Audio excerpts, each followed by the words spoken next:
मुल्क भर में पार्लियामानी इंतखाबात का सिलसिला जारी है और जम्मू कश्मीर में भी सियासी सरगर्मियां उरूज पे है। नाज़रीन किराम, आपको मैं बताना चाहूँगा कि बारामूला कॉन्स्टिट्यूंसी में जम्मू कश्मीर अपनी पार्टी का स्टैंड ये रहा है कि वो यहाँ पे सज्जाद गनी लोन को सपोर्ट करेंगे। और हमारे साथ जो है खुसूसी बातचीत करने के लिए इस वक्त मौजूद है अपनी पार्टी के स्पोक्स पर्सन और former youngest MLA of India Yawar Mir साहब। यावर साहब, बहुत बहुत शुक्रिया हमें वक्त देने के लिए। सबसे पहले आपसे जानना चाहूँगा कि आपने जो है ये फैसला किया, अपनी पार्टी ने ये फैसला किया है कि यहाँ पे जो है सज्जाद गनी लोन को जो है आप सपोर्ट करोगे। क्या आपको लगता है कि अपनी पार्टी क्या यहाँ पे उतनी मजबूत नहीं थी कि आपका जो है कैंडिडेट यहाँ पे जीत के नहीं आ सकता था? क्या रीजंस रहे कि आपने जो है PC को यहाँ पे सपोर्ट किया? देखिए, मैंने अभी अपनी तकरीर में भी ये वाज़ा किया, पॉलिटिकल अलायंसेस बनते रहते हैं। इसका मतलब ये नहीं होता कि कोई तंजीम कमज़ोर है, दूसरी तंजीम ताकतवर है। मैंने अभी PAGD का तज़किरा किया। नेशनल कॉन्फ्रेंस, PC और PDP, ये तीनों तंजीमें एक ही प्लेटफॉर्म पे आई। इसका मतलब क्या ये है, अगर आपके सवाल के हिसाब से जाएं कि तीनों तंजीमें कमज़ोर थी, क्या नेशनल कॉन्फ्रेंस उस वक्त कमज़ोर थी कि उसको PC की ज़रूरत पड़ी? ये एक पॉलिटिकल अलायंस है, तंजीमी फैसला है और उसी हिसाब से हम इसको ले रहे हैं। सर, PAGD की आपने बात की, एक टाइम था PAGD के साथ जो है PC का गठजोड़ था, लेकिन आज जो है PC आपके साथ है और यहाँ पे नेशनल कॉन्फ्रेंस का इल्जाम है कि वो BJP की टीम है। क्या तब ये BJP की टीम नहीं थी? तो कैसे इसको ये देखिए, जिस वक्त नेशनल कॉन्फ्रेंस के साथ कोई होता है तो वो BJP के नहीं होते। देखिए, यही पॉलिटिक्स पिछले 30 साल से 40 साल से नेशनल कॉन्फ्रेंस ने की है। जिस वक्त PDP की शुरुआत हुई उस वक्त अक्सर PDP पे उंगली उठाते थे लोग, नेशनल कॉन्फ्रेंस के लोग, कि ये BJP की पैदाइश है। जिस वक्त PC अलायंस में थी PAGD में, उस वक्त BJP का साथ नहीं थी। मगर आज जिस वक्त PAGD को छोड़ा उन लोगों ने, तो आज इस वक्त BJP की B टीम हो गई।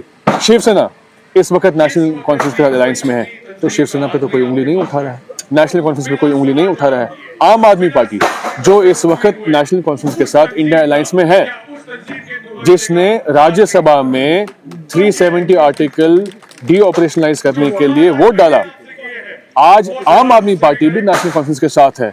तो मगर नेशनल कॉन्फ्रेंस से सवाल नहीं हो रहा है। मैं सबसे पहले ये चाहूंगा कि जो भी लोग यहाँ हैं, मीडिया के हवाले से भी नेशनल कॉन्फ्रेंस को अपना मौकिफ, पॉलिटिकल मौकिफ, ये साफ करना चाहिए। एक तरफ से आप कहते हैं कि 5 अगस्त का जो फैसला था ये गलत हुआ, दूसरी तरफ से इंडिया अलायंस में रह के हम आदमी पार्टी के साथ हैं, जिस तंजीम ने 5 अगस्त को कश्मीरियों के खिलाफ वोट डाला। तो ये पॉलिटिकल स्टैंड हमें भी समझना होगा और आप लोगों को भी ये उनसे सवाल जवाब करना पड़ेगा कि आपका पॉलिटिकल मंशूर, सियासी मंशूर क्या है। ये आप लोगों को भी थोड़ी, मेरे ख्याल से, जिम्मेदारी आप लोगों को भी बनती है। सर, अपनी पार्टी की अगर हम बात करेंगे तो आपने जो है PC को यहाँ पे सपोर्ट किया। आज यहाँ पे आपने पॉलिटिकल कन्वेंशन था, वर्कर्स कन्वेंशन यहाँ पे था, तो कब आप जो है रैलीज करेंगे जिसमें आप जो है PC को सपोर्ट करेंगे? तो कब अपनी पार्टी जो है सामने आएगी और PC को जो है रैलीज में सपोर्ट करेगी? देखिए, काम हमारा धीरे धीरे चल रहा है। जिस वक्त हमें लगेगा कि पॉलिटिकली उस चीज़ की भी ज़रूरत होगी तो इंशाल्लाह हम उसमें भी शुरुआत करेंगे। पूछना चाहूँगा कि कुछ कैंडिडेट्स जो है नेशनल कॉन्फ्रेंस की अगर बात करेंगे या फिर जितनी बाकी पार्टीज है अपोजिशन की, उनके जो कैंडिडेट्स है वो यहाँ के लोकल नहीं है, वो जो बाहर से आए हैं, किसी दूसरी कॉन्स्टिट्यूंसी आके यहाँ पे जो लड़ रहे हैं, कैसे देखते? क्या उनको नहीं चाहिए था कि लोकल कैंडिडेट्स को यहाँ पे उनको उठाना चाहिए था इलेक्शंस के लिए? देखिए, ये सवाल तो नेशनल कॉन्फ्रेंस से पूछना पड़ेगा कि जहाँ नेशनल कॉन्फ्रेंस कहती है कि हम बड़े मजबूत हैं, कौन सी बड़ी बात होती कि अगर उन लोगों ने पटन से ही किसी को उठाया होता, या कुपवारा से उठाया होता, या बारामूला से उठाया होता, या रफियाबाद से उठाया होता। मगर बदकिस्मती से उनको पता था कि शायद किसी का यहाँ उतना स्ट्रॉन्ग होल्ड है नहीं। यहाँ से बड़गाम का कैंडिडेट इन लोगों ने सेंटर कश्मीर पे लिया, सेंटर कश्मीर का कैंडिडेट इन लोगों ने साउथ कश्मीर में लिया, और सेंटर कश्मीर का कैंडिडेट इन लोगों ने नॉर्थ कश्मीर में लाया। तो मेरे ख्याल से नेशनल कॉन्फ्रेंस को भी काफ़ी सवाल जवाब लोग करेंगे। बस ये उम्मीद रखता हूँ कि जिस वक्त भी नेशनल कॉन्फ्रेंस का कोई भी नुमाइंदा या कोई भी आदमी फील्ड में आए, जो सवाल जवाब आप हमसे कर रहे हैं, लोग और आवाम वही सवाल जवाब उनसे करें। यावर साहब, कितना ये इम्पोर्टेंट होगा कि आपने फैसला लिया है PC को सपोर्ट करने का? क्या आपको लगता है कि वोटर्स जो आपके हैं, जो अपनी पार्टी को फॉलो करते हैं, क्या वो टर्न आउट होंगे PC की तरफ? कितना मुश्किल काम है और कितना आपको लगता है कि अच्छा रिस्पॉन्स इसका मिलेगा? देखिए, ये सबसे पहले जो वोटर टर्नआउट रहेगा, अभी मेरे ख्याल से 13 तारीख को श्रीनगर की वोटिंग है। सीधा एक असर पड़ेगा जो श्रीनगर में वोटिंग होगी इस साइड पे, वोटिंग परसेंटेज कितना रहेगा, फिर साउथ कश्मीर की शायद मेरे ख्याल से डिफर कर ली गई है।